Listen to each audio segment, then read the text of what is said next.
எல்லாருக்கும் வணக்கம். நாம் ஒரு வாழ்க்கையை வாழ்ந்துக்கிட்டு இருக்கோம். ஆனால் அந்த வாழ்க்கைக்கு சில அடிப்படை தேவைகள் இருக்குது.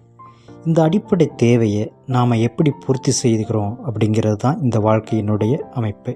அப்படி முதல்ல நமக்கு ஒரு நல்ல வேலை வேணும், நல்ல சம்பளம் வேணும். இந்த ரெண்டும் நமக்கு சரியாக இருந்துச்சுன்னா வாழ்க்கை கொஞ்சம் நல்லா இருக்கும்.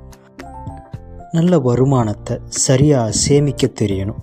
நல்ல வீடு வாங்கிறது, கார் வாங்கிறது, பணமாக சேமிக்கிறது, இது எல்லாமே நம்மக்கிட்ட இருந்தாலும் நமக்கு ரொம்ப முக்கியமானது ஆரோக்கியமான உடம்பும் தெளிவான மனசும் தான் ஒரு மனிதனுடைய முக்கியமான சொத்து. இதை வச்சு தான் எல்லாத்தையுமே பெற முடியும். தெளிவான மனம்தான் சுதந்திரமாக சிந்தனை செய்கிறது. சிந்தனையின் மூலம்தான் இந்த உலகத்தை, உயிர்களை எல்லாத்தையுமே தெளிவாகவும் பொறுமையாகவும் பார்க்கவும் செயல்படவும் முடிகிறது. இந்த தெளிவு தான் ஒரு மனிதனுடைய மகிழ்ச்சியாக இருக்கு. நன்றி, வணக்கம்.